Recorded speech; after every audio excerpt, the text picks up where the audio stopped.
Ken. Donc aujourd'hui, Bezrat Hashem, nous allons parler de la double structure qui compose le peuple d'Israël. Nous avons déjà commencé à entamer le sujet en essayant d'expliquer la Neshama de ce peuple, une création divine, nous avons dit, bien avant la création du monde. Cette Neshama qui a déjà été créée avant que le monde ne soit créé doit apparaître dans le monde habillée dans des hommes, des femmes, dans un peuple. Et pour être habillé dans ce peuple réel, manifesté, dévoilé, révélé, il faut en fait une structure double. Cette structure double s'appelle d'une manière codée Léa et Rachel. Léa et Rachel ne sont pas seulement deux femmes, c'est en réalité deux mondes avec lesquels Yaakov, le mari, doit se marier. C'est-à-dire que Yaakov, en fait, se marie avec deux mondes. Un monde caché qui s'appelle Léa et un monde dévoilé qui s'appelle Rachel. Le monde dévoilé, c'est la première rencontre de Yaakov.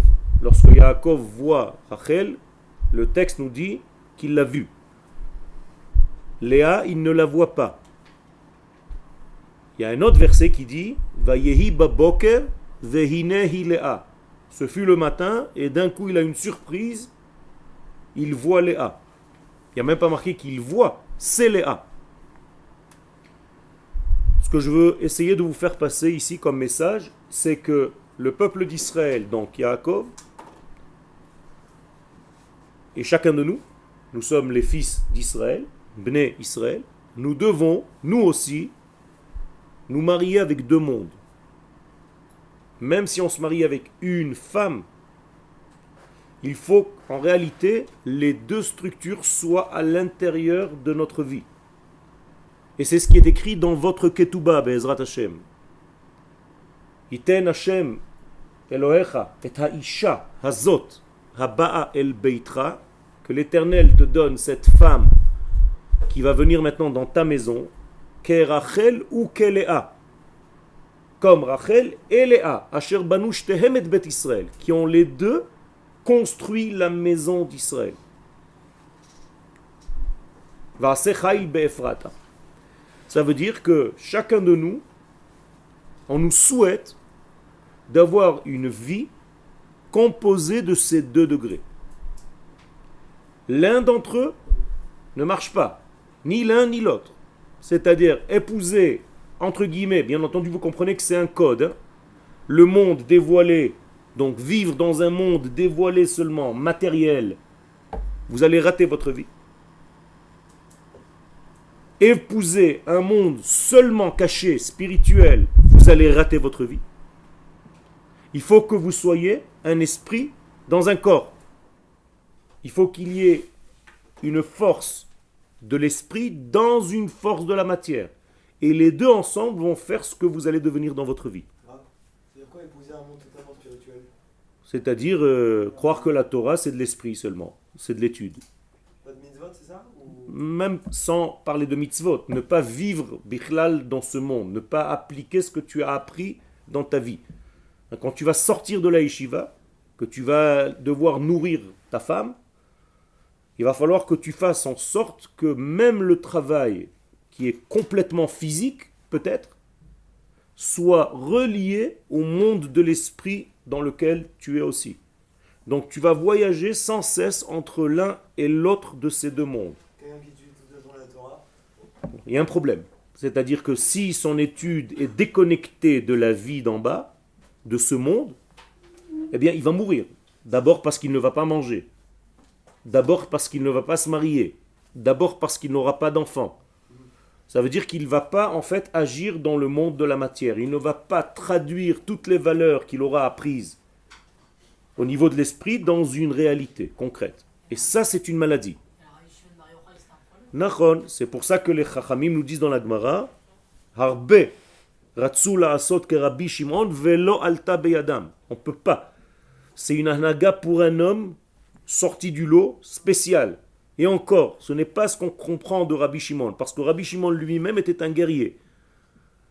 Et donc il était en même temps dans le monde de la matière. Ce n'est pas par hasard si la Gemara dans le traité de Shabbat à la page 33 nous dit qu'il s'est couvert de terre, de chol, exactement, de sable. Mais en fait c'est de chol. Chol c'est l'inverse de Kodesh.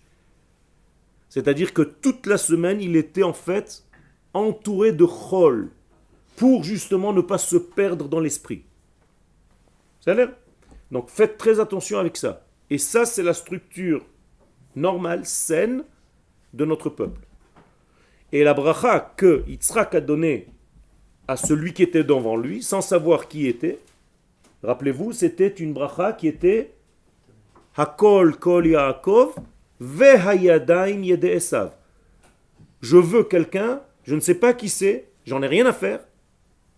Je suis aveugle, je ferme mes yeux, mais je bénis celui qui a les deux forces en lui. Il a d'un côté la voix VOIE et VOIX de Yaakov, et en même temps il a la capacité d'agir dans ce monde comme Esav. Celui-là, c'est l'association gagnante, c'est lui que je veux bénir. Gam Baruch Yihye, l'Hashem. Comprenez bien que Yitzhak, c'est une structure de vie. Il ne veut pas quelqu'un qui est complètement dans l'espace, ni quelqu'un qui est complètement dans la matière. Il veut le mariage des deux. Et Yaakov, depuis son jeune âge, a compris cela grâce à sa mère,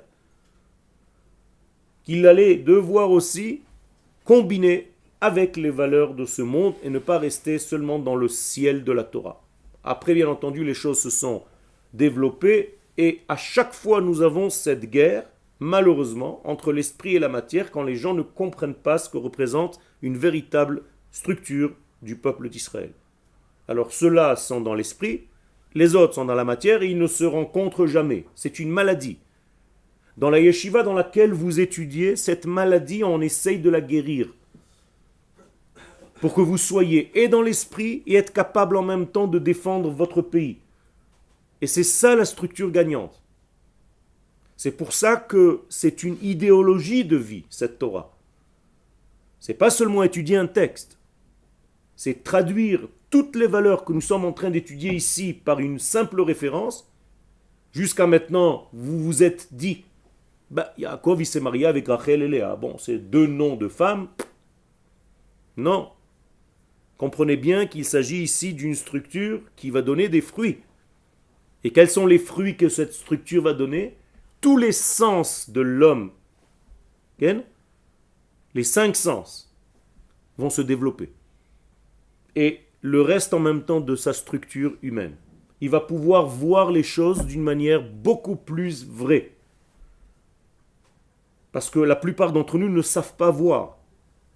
Vous voyez des choses, vous croyez comprendre en voyant quelque chose, mais en fait, vous ne voyez pas. On vous trompe. On vous vend des choses parce qu'on vous les enveloppe. Donc il va falloir corriger votre vue. Donc vous devez avoir une relation avec l'une de ces deux femmes, qui va s'appeler donc ici Léa, pour avoir naissance d'un fils qui va s'appeler Réhouven, qui corrige la vue, Réhou. Le deuxième fils que tu vas avoir, c'est Shimon. Tu vas corriger ta capacité l'ishmoa. Vous voyez, c'est tout des codes. Donc tous les enfants des 12 tribus sont en réalité des codes que vous allez développer dans votre vie. La capacité à mieux entendre, la capacité à mieux comprendre, la capacité à mieux voir, la capacité à savoir remercier et reconnaître. Yehuda, Modé. Et je peux vous passer tous les enfants, un par un, et vous allez voir qu'en réalité, il ne s'agit qu'un code, d'un code. Ce sont des noms de code. Zevulun, c'est les affaires, le business. Zvul, c'est le Zevel. Zevel, c'est pas les ordures. Zevel, c'est ce qu'on met de l'engrais pour la terre. Asher, c'est la certification. Ishur. Yosef, c'est la capacité de rajouter. Ephraim, c'est la capacité d'avoir des enfants. Pirou, Urvu. Ménaché, c'est la capacité d'oublier des traumatismes. Neshia. Vous êtes avec moi? Ça veut dire que si vous êtes en train de comprendre le cours qu'on est en train de donner maintenant, c'est une clé pour la correction de vos vies. Donc mariez-vous, bien entendu au niveau de la pensée, avec ces deux mondes. Avec un monde qui s'appelle Léa et avec un autre monde qui s'appelle Rachel. Et avec les deux, vous allez construire votre vie.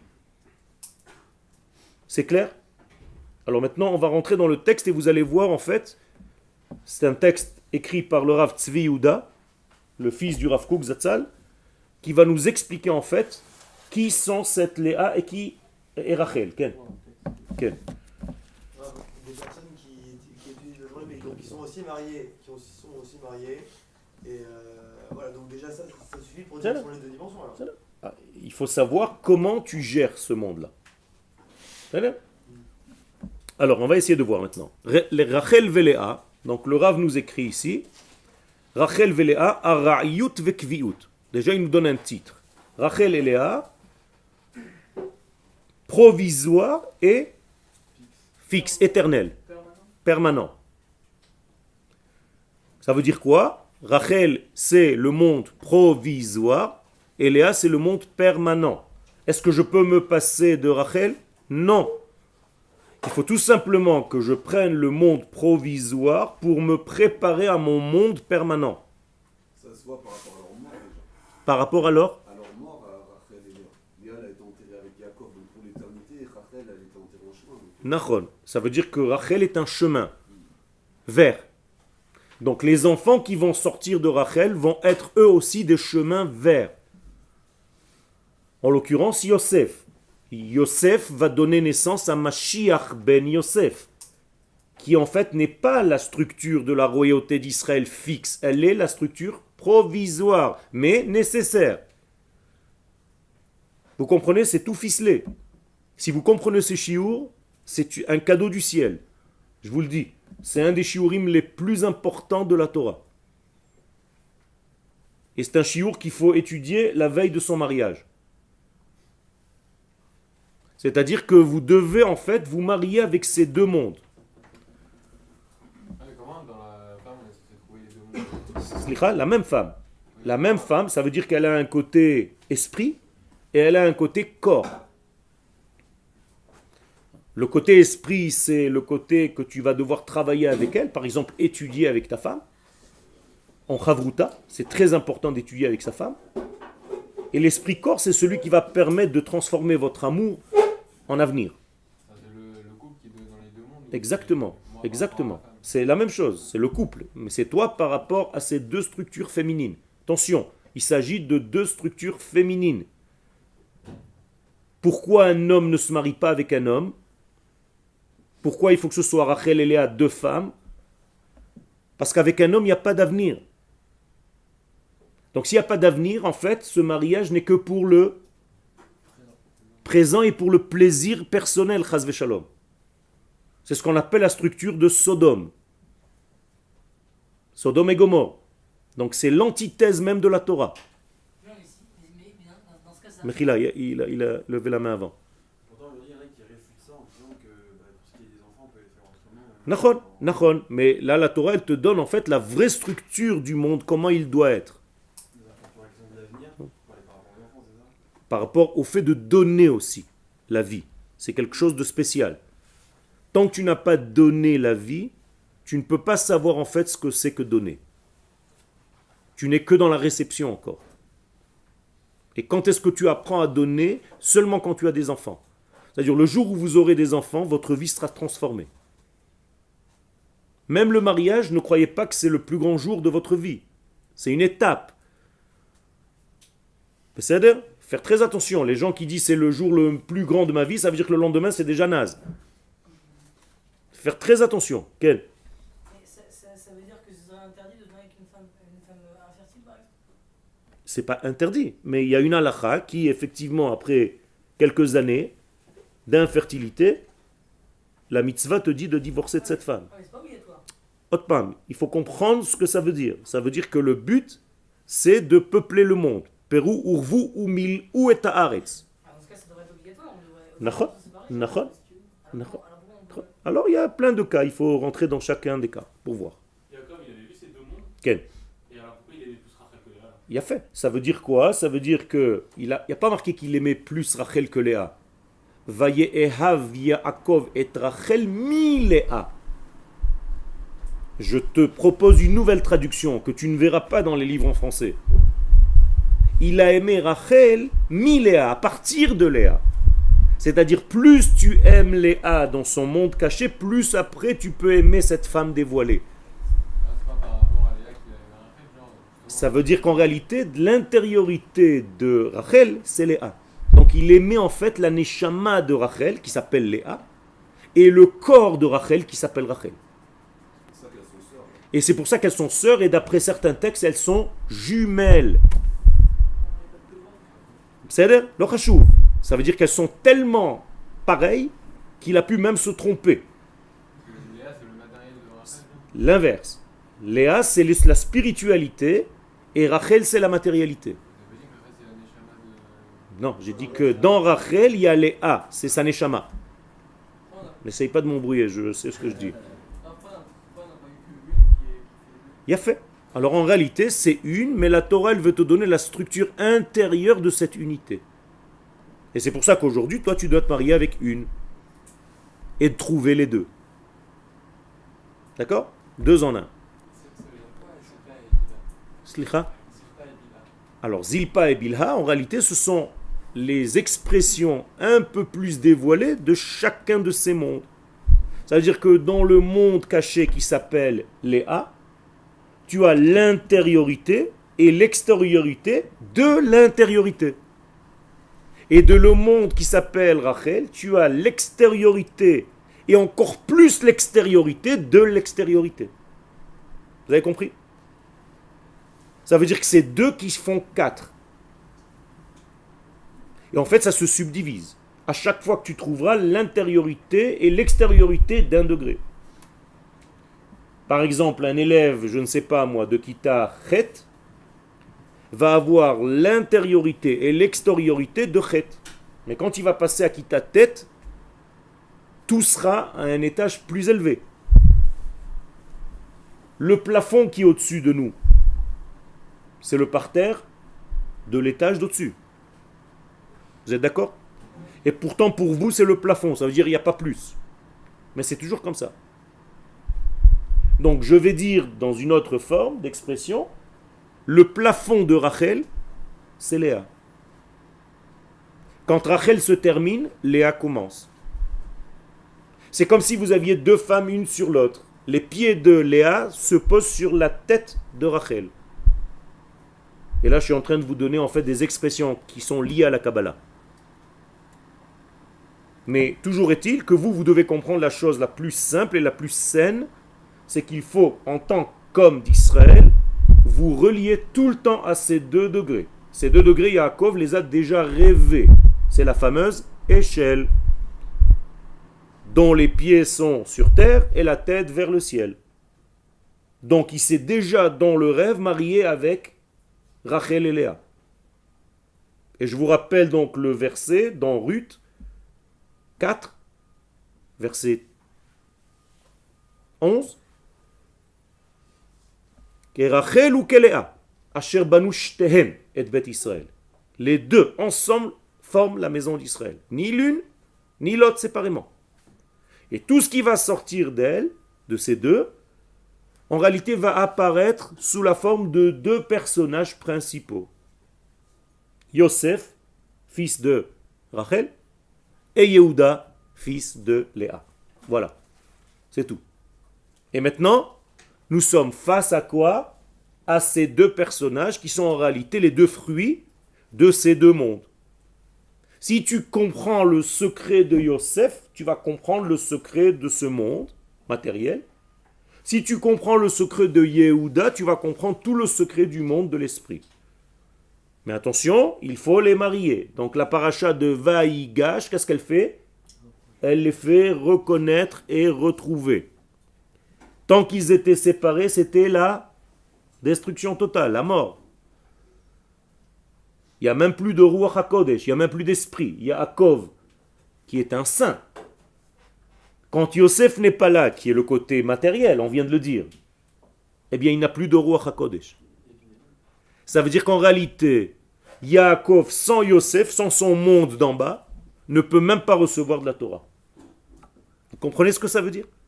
Ça veut dire que si tu t'occupes de ton esprit toute la journée, pas de ton corps, tu peux même pas avoir l'esprit du Saint, béni soit-il. Tu peux étudier toute la journée, tu seras bouché. Il va falloir que tu développes ton côté Yosef pour pouvoir continuer d'avoir le Ruach HaKodesh et vivre. Quand Yosef réapparaît chez Yaakov, qu'est-ce qui a marqué? Vatechi Ruach Yaakov avihem. L'esprit de Yaakov a revécu. Comme s'il était revenu à la vie, ça veut dire qu'il était mort tant que Yosef n'était pas là. Attention, ce sont des clés que je suis en train de vous donner pour la vie. Et j'essaye d'être le plus précis possible dans chaque mot. C'est là, Ken? Pourquoi c'est pas d'avoir passé par Rachel alors? Pourquoi la première femme n'a pas été Rachel? La première femme est Rachel. La première vision, c'est Rachel. C'est celle qui voit en premier. C'est avec celle-là qui se marie, qui veut se marier. Quand il est avec Léa, il pense qu'il est avec Rachel. Donc qui est le premier-né dans son esprit? Yosef. Vous comprenez? Même quand il est avec une autre femme, il pense déjà à qui? À Yosef. Finalement, qui va jouer le rôle réellement du premier-né? Yosef. Parce qu'il était dans la pensée du papa, au moment de l'acte. C'est énorme. Hein? Alors que Yehuda, même lui, c'est pas l'aîné. C'est Réhouven l'aîné. Mais il ne va pas jouer son rôle de premier-né comme on attendait. C'est Yehuda qui va prendre les rênes. C'est pour ça que je vous ai dit, nous sommes face à deux personnages qui sont en réalité les deux qui vont gérer tout le système. Vous, nom de code, on va sortir en mission dans votre vie, vous avez deux noms de code. Yosef, Yehuda, c'est tout. À chaque fois que je vous dirai ce code Yosef, vous saurez de quoi je parle. À chaque fois que je vous dirai Yehuda, vous savez de quoi je parle. À partir de ce moment, c'est un secret entre nous. Comprenez? Quel? Pourquoi Binyamin c'est aussi le descendant de Nachon. Alors, quand Yosef n'est pas là, qui le remplace entre guillemets? Binyamin. Et c'est celui qui permet en fait de vivre ou de survivre plus exactement. Mais pas de vivre réellement. Sans Yosef, on est mort. Pourquoi est-ce que il y a que Rachel qui a appelé Ishet Yaakov? S'il a préféré. Justement, parce que avec qui tu vis réellement quand tu es avec ta femme? Avec la femme que tu vois. Celle qui est visible, celle qui est là. Bien que tu sois toujours avec son esprit en même temps. Ken? Yaakov, c'est Tiferet. Non. Donc c'est l'équilibre de la Gvoura et du Chesed. Tout à fait. Alors, Léa et Rachel, est-ce que les femmes, elles sont reliées aussi à la Gvoura Tout à fait. et au Chesed? Tout à fait.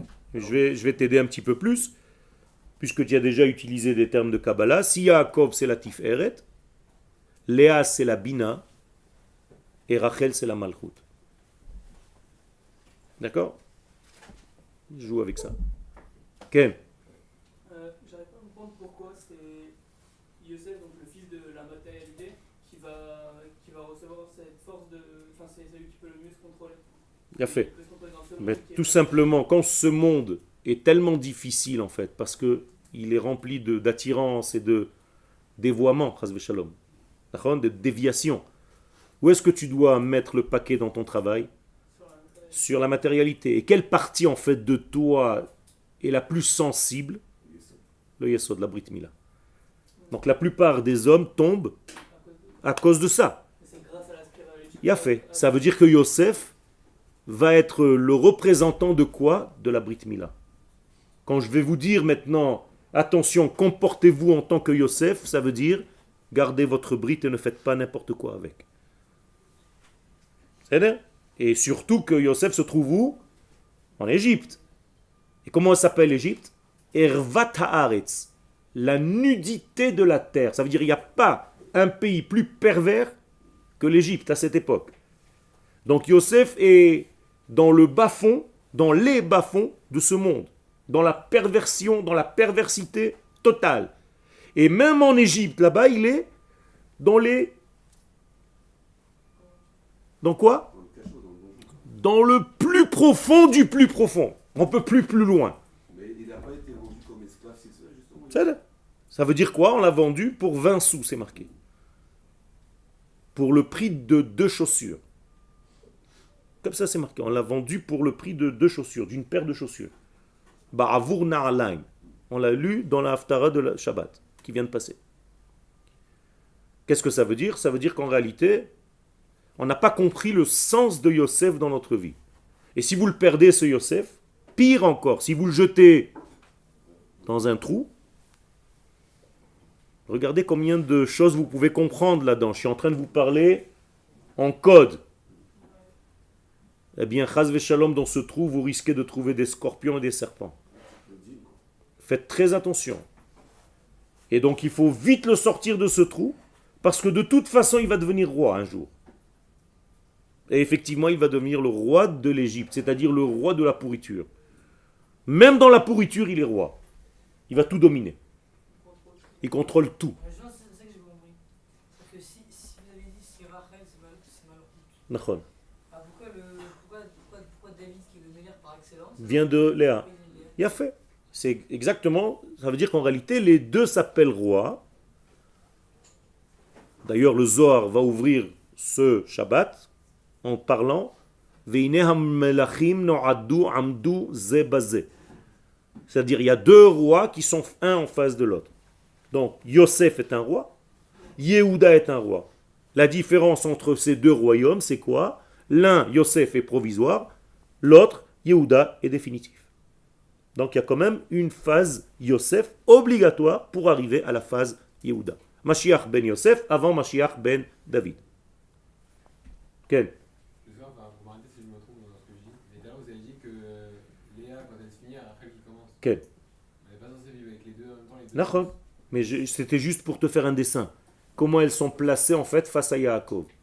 C'est comme si Yaakov c'est chacun de nous et il a en face de lui en fait un étage, un double étage. L'étage supérieur c'est Léa, l'étage inférieur c'est Rachel. Mais c'est un seul édifice. Et c'est pas lié à la Malachut qui remonte à chaque fois au Kéter, c'est-à-dire c'est pas le retour comme ça qui revient. Il y a plein de choses dedans, mais tes copains peut-être ne savent pas de quoi tu parles, donc on ne va pas rentrer trop là-dedans. Mais effectivement, il y a une certaine souplesse, et d'ailleurs, entre elles, elles font des combines, hein, entre guillemets. Elles se donnent des signes. Rav, ça veut dire que si quelqu'un il contrôle son yesod, il est au-dessus de la matière. Exactement. Celui qui contrôle son yesod s'appelle d'abord tzaddik. Quand tu dis à quelqu'un de tzaddik, aujourd'hui on dit tzaddik comme ça, parce que... Mais le véritable tzaddik, c'est celui qui contrôle son yesod, sa brit mila. Lui s'appelle tzaddik. C'est pour ça qu'on l'a appelé tzaddik, Yosef tzaddik, Binyamin tzaddik. Il n'y a pas beaucoup de gens qui s'appellent tzaddik. Avraham Avinu. Tu comprends? Tzaddik, c'est pour Yosef. Il y a certains personnages qui s'appellent tzaddik parce que c'est leur travail. Or, si je devais donner un chiffre à Yosef, c'est celui qui fait les liens. Vous êtes d'accord? Le chiffre qui fait les liens en hébreu, c'est quelle lettre? Le vav. D'accord? Ani ve ata. Donc, la lettre vav correspond à quel chiffre? 6. Les sages nous disent quand on sera dans le 6e millénaire, je ne me rappelle plus quand est-ce que c'est, on y est? Ouais, c'est en bon. On y est, non? Ouais. Tov, je rigole, hein? Dans le 6e millénaire, on va travailler en fait essentiellement sur Yosef. Donc ça va être l'essentiel, parce que l'entrée dans le 7e millénaire, c'est David, c'est déjà Malchut de Yehuda. Donc on est maintenant dans le passage entre Yosef et David. C'est énorme hein, ce que je suis en train de vous dire, pas parce que c'est moi qui le dis, parce que c'est énorme dans la Torah. C'est la clé de tout le messianisme d'Israël. Pourquoi Yosef c'est le lien? Vous avez dit, c'est le... Parce que Yosef fait le lien entre tout. Yosef fait le lien entre ses frères. Tant que Yosef n'est pas là, les frères se dispatchent. Ils sont morts, les frères. Dès que Yosef a été vendu, il est écrit Vayered Yehudam et Echav. Yehuda est déjà descendu de sa grandeur. Il a quitté ses frères. Chacun est en deuil. Le père n'a pas droit à Kodesh. Il est dans une tristesse à mourir. Il n'y a plus personne, il n'y a plus rien qui marche. Il n'y a plus rien qui aille. Tant qu'il ne retrouve pas Yosef. Et comment est-ce qu'il l'appelle à Yosef? L'un. Celui qui fait l'unité entre nous. D'où je sais qu'il appelle l'un.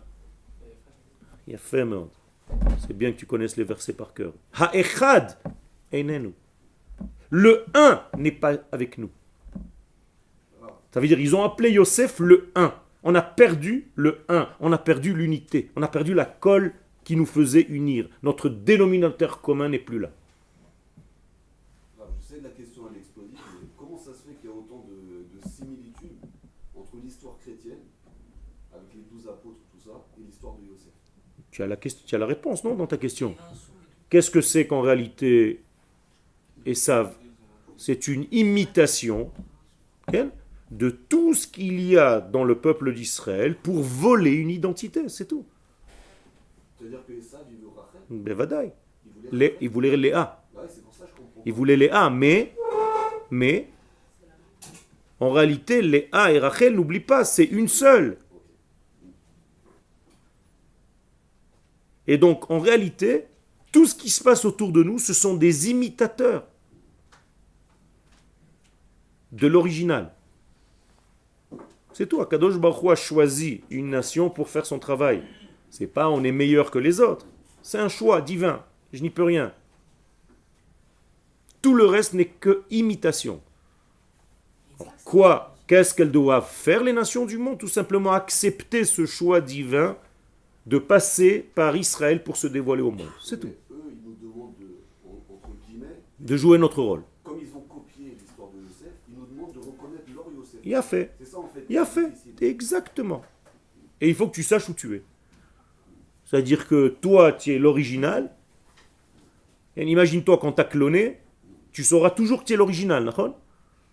Eh bien, le clonage, un jour ou l'autre, il va devoir reconnaître qu'il est numéro 1, numéro 2, numéro 3. Mais toi, tu es l'original. Ils nous ont piqué Israël aussi. Nachon, nachon, nachon, de partout. Tout à fait. Tout. Tout. Et l'islam, c'est pareil, mais beaucoup plus tard. Non, mais ça veut dire, il y a l'événement de Israël qui porte son bois. J'ai bien compris. J'ai bien compris. Pourquoi c'est de là précisément? Mais c'est pas que de là, c'est tout. Ça veut dire, si dans le texte de la Torah ou du Tanakh, il est écrit que le Mashiach va venir sur un âne, qu'est-ce qu'on va faire? On va chercher un âne. Tu comprends? Et imagine-toi maintenant, je me prends pour le Mashiach. Qu'est-ce que je fais? Eh bien, je vais lire le texte et je vais faire tout ce qui a marqué dans le texte. C'est tout. Eh bien, c'est exactement ce qui a été fait. Je vous conseille un livre, je ne sais pas si vous allez le trouver, Hamokesh Hanotzri, le piège de la chrétienté, écrit par le Rav Zuckerman, Shlita. C'est extraordinaire. Comment, en fait, par une lecture, tu veux être fidèle au texte, donc tu vas faire tout ce qui a marqué là-bas. S'il y a marqué là-bas Bethléem, tu vas aller un petit peu à Bethléem. S'il y a marqué dans le texte qu'il faut un âne, tu veux un âne. Il doit être blanc, tu dois être blanc. Et donc tu vas refaire une histoire et on va dire, oh là là, tout ce qui est écrit, c'est exactement ce qui s'est passé. Ahmar, bien sûr. Facile. Ma? Exactement. Exactement. Mais il y a qui dit que c'est pas l'inverse. Qui dit que c'est pas l'inverse, parce que tout simplement la Torah existe depuis des millénaires. Ça fait 4000 ans. Et ça existe que depuis 2000 ans. C'est juste une traduction de ce texte. Oui, mais qui dit que c'est pas vraiment celui qu'on attend. Parce que c'est raté. Le Mashiach, il ne peut pas rater sa mission. Ouais, mais eux, ils disent qu'il a pas raté. Et il est mort. Il n'y a pas plus d'embrouille dans le monde depuis qu'il est parti qu'avant. Le Mashiach, il est censé faire de l'ordre. Il n'y a pas un plus grand désordre dans le monde à partir de ce moment-là. Tout a échoué. Persévérer un an, ça aurait été. Et une transformation de toute la Torah, Bichlal. Des écrits de la Torah. Où est le Shabbat? Disparu. Mais ils se rattrapent en disant en gros que c'est parce que justement on n'a pas reconnu que Ken. C'est-à-dire, c'est alors chashuv, ce qu'ils disent ou ce qu'ils disent pas. À partir du moment où un écrit de la Torah, le Shabbat, Kodesh, il est devenu un dimanche, où tu as vu une chose pareille? Ou un vendredi pour les autres, ça ne veut plus rien dire. Oui, mais d'accord, mais s'il y a des chrétiens qui maintenant ils appliquent les deux. Ils appliquent quand c'est seulement ils font Shabbat. Voilà. Alors, Appliquer les deux, ça veut dire ne pas savoir où tu es. Non, mais s'ils font Shabbat, C'est pas des chrétiens, c'est des anciens juifs. Les anciens juifs, c'est les nouveaux chrétiens. ils pensent que Jésus est. C'est là. Ils peuvent penser. La réalité de l'histoire nous dit comment il doit être. On a des halachot, on a des textes pour savoir comment reconnaître un homme ou pas, si c'est lui ou pas. C'est une difficulté. D'ailleurs, c'était pas le seul. Il y a plein qui ont joué à ce jeu-là. Et toute cette religion, elle est fondée combien de temps après sa mort? 400 ans. Où vous êtes et où est la vérité? C'est là. Mais bon, on ne va pas rentrer maintenant dans le Inyan, mais c'est ça. Mais vous avez raison de toucher à ce point, parce que vous avez compris, en fait, comment les nations veulent être le vrai Israël, au point de s'appeler Verus Israël. Donc, on n'a pas commencé le texte, mais c'était juste une introduction, un peu longue, mais en fait, on a déjà balayé tous les sujets. Inyan abanim, shehem avot mispar shnaim. Regardez ce que dit le Rav. Les enfants, en parlant des enfants de Yaakov, il les appelle avot mispar shnaim, c'est-à-dire les pères numéro 2. Vous êtes avec moi? C'est-à-dire, les enfants, c'est papa numéro 2. Combien de papas nous avons? 3. Abraham, Yitzhak, Yaakov. Nous avons 3 pères. Gmara meforeshet. Il est interdit de rajouter, ni de soustraire. Shlosha velo yoter. Il y a 3 pères. Abraham, Yitzhak et Yaakov. Maintenant, tu me dis qu'il y a des enfants. Donc, les enfants, c'est quoi? C'est papa numéro 2. Même si on ne les appelle pas papa, mais ils sont là parce que ce sont les jambes, donc la continuité de Abraham, Yitzhak et Yaakov. Vous êtes d'accord? Shelanu, qui sont à nous. Matril mina imahot, et tout ça sans oublier les mamans.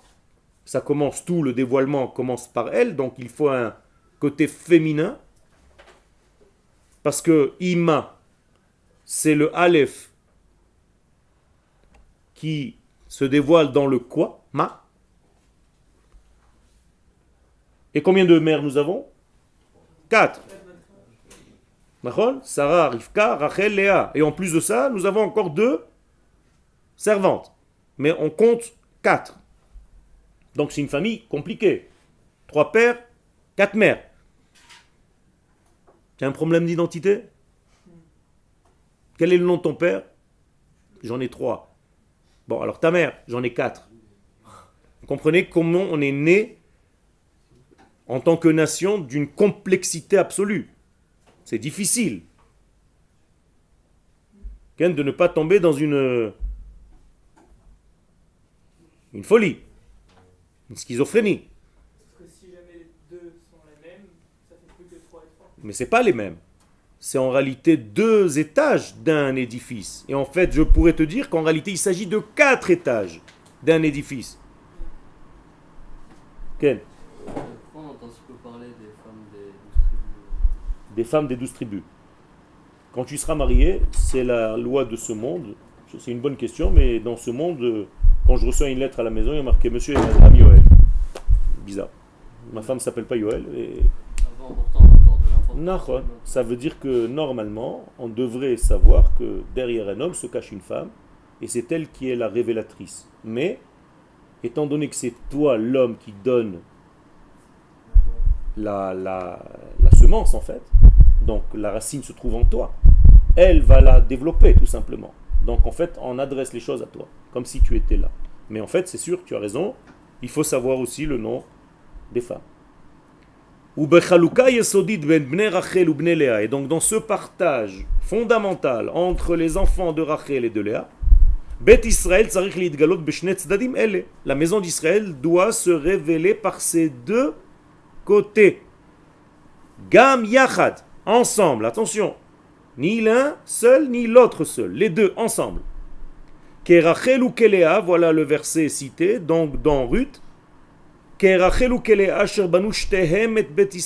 Rachel et comme Léa, qui à elles 2 ont construit, ont édifié la maison d'Israël. Qui c'est Israël? Yaakov. Il s'appelle Israël maintenant, rappelez-vous. Donc en fait, qui a construit la maison? Les femmes. Donc la femme s'appelle une maison. En bait, ela isha. Il n'y a pas de maison si ce n'est que la femme. Ça veut dire quand tu vas te marier, laisse-la s'occuper de la maison. Ne te mêle pas de ce qu'elle va décider pour la maison. Tu peux donner tes avis pour l'extérieur, pour autre chose, mais ce qui concerne la maison, laisse-la tranquille. Slicha, ishu beito, yafa meod. Ça veut dire à chaque fois que tu entends ishu beito, c'est en fait un homme et sa femme. Beito zo ishto. Pourquoi on l'appelle bait? C'est celle qui l'a fait. Qu'est-ce que c'est bait? Elle reçoit. Elle récite. Donc c'est la lettre bet, c'est la même chose. Écrit bait ou beit, c'est pareil. Et toi, qu'est-ce que tu es par rapport à elle? Le aleph. Donc si tu veux te multiplier dans ce monde, tu as besoin d'un bait, d'un bet. Je sais pas pourquoi c'est la lettre bête. Hein? Je sais pas pourquoi c'est la lettre bête. Mais parce que c'est la pluralité. C'est elle qui va faire de toi un pluriel. D'accord? Donc en fait, le aleph représente l'unité et le bet représente déjà la révélation dans ce monde. Et comme tout dans ce monde devient pluriel, donc le minimum du pluriel, c'est 2. Donc la femme, c'est la capacité à doubler. Est-ce qu'on peut prendre exemple sur le comportement de Yaakov avec Rachel et Léa? C'est-à-dire qu'on voyait qu'il était plus vers Rachel Quel? et il était plus distant avec Léa. Nahon. Est-ce qu'il faut C'est prendre pas exemple- une question de distance, c'est une question de, j'allais dire, de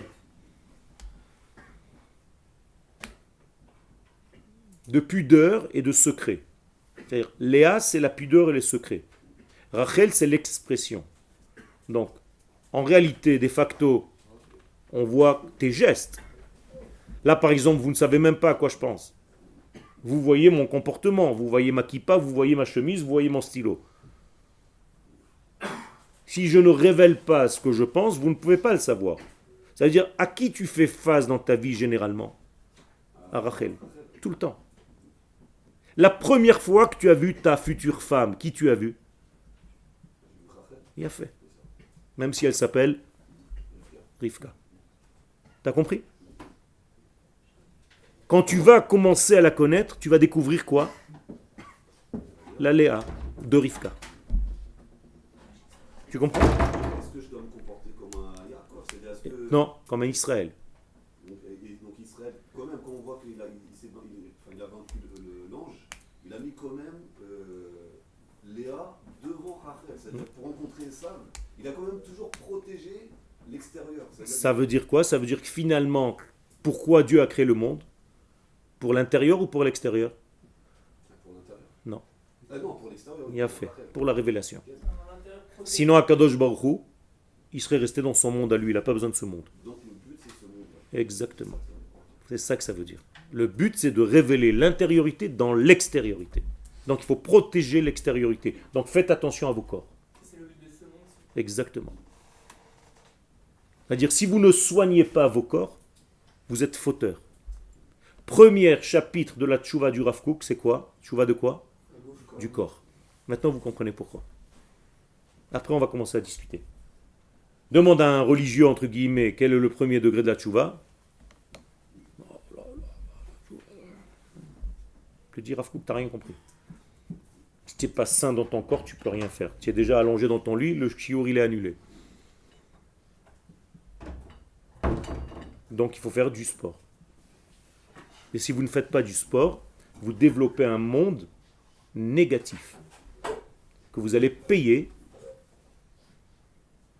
à un âge avancé. Vous devrez rembourser. Et on va vous demander des comptes. Et le corps,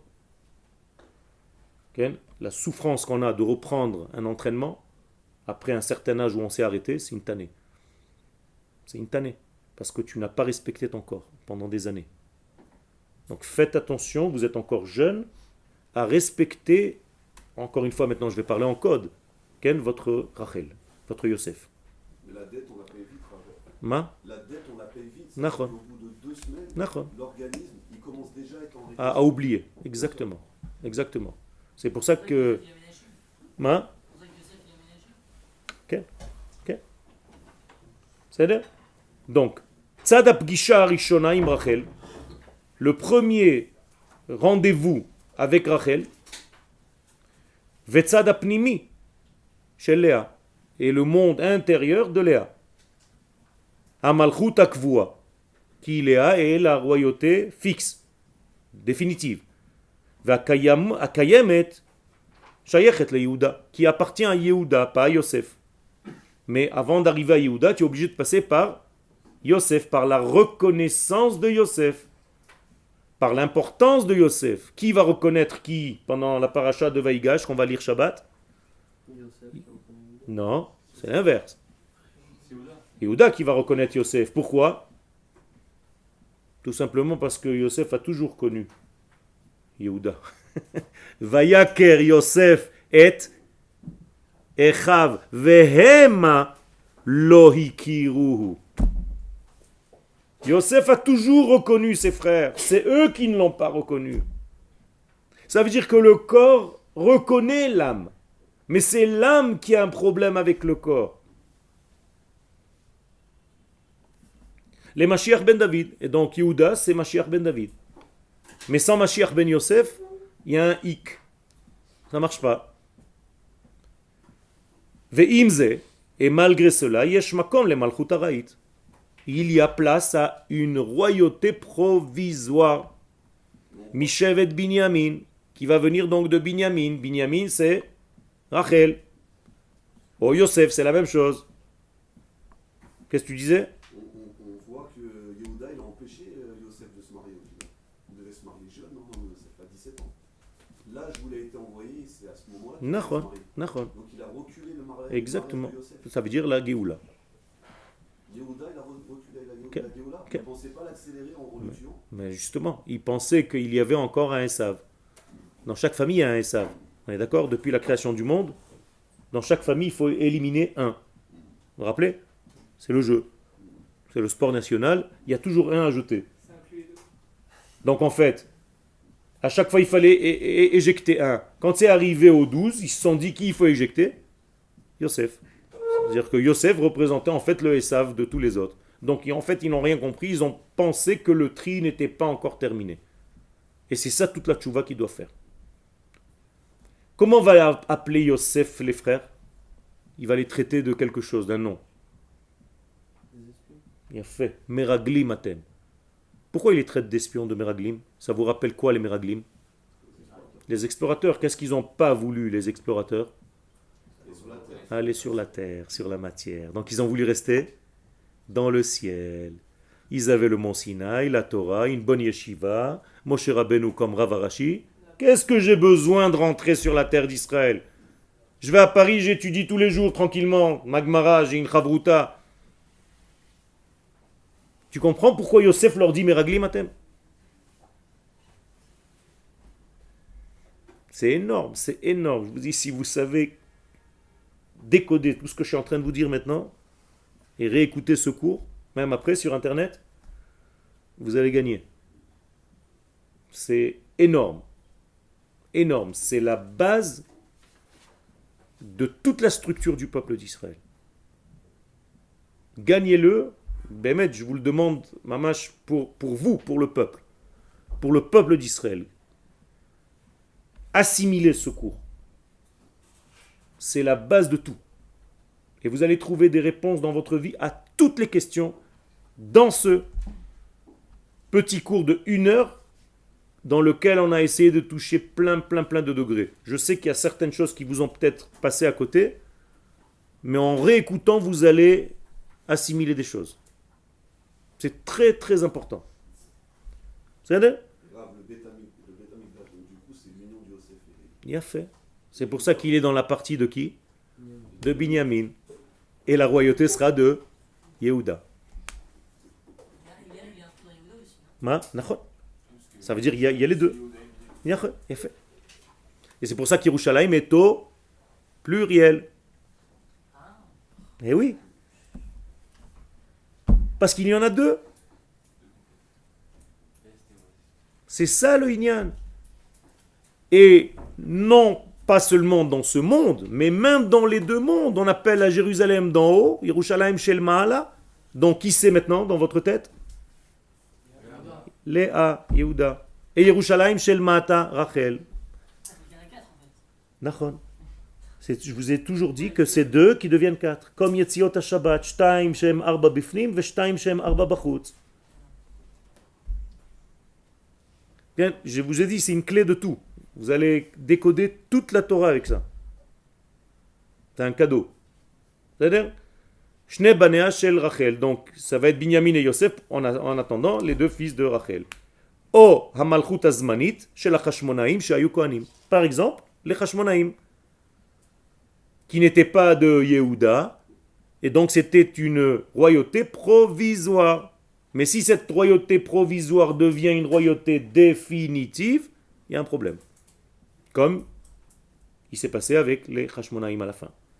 Malchut Araït shel Mashiach ben Yosef, yachana le Malchut Akvoa shel Mashiach ben David.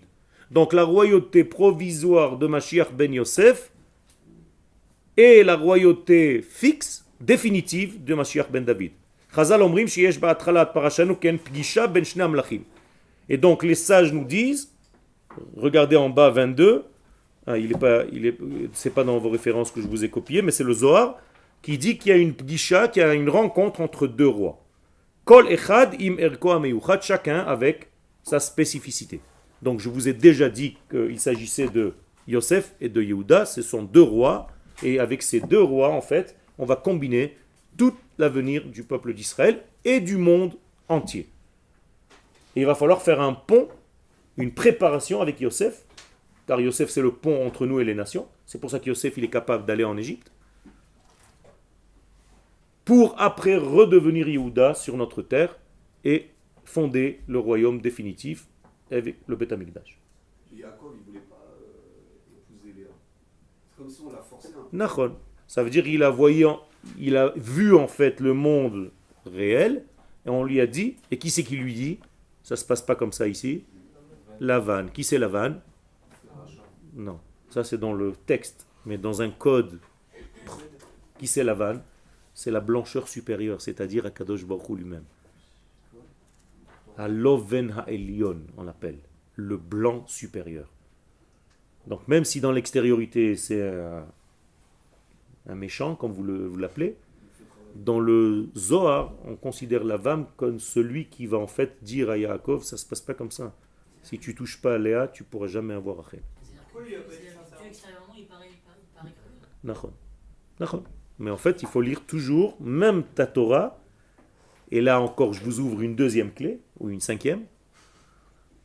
Dans votre lecture, vous devez toujours avoir une lecture de la Torah qui est du secret, donc Léa, et une structure de lecture de la Torah qui est Rachel, c'est-à-dire le Pshat.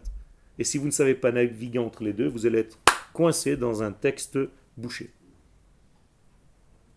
C'est clair? Atkan le Hayom. Quel?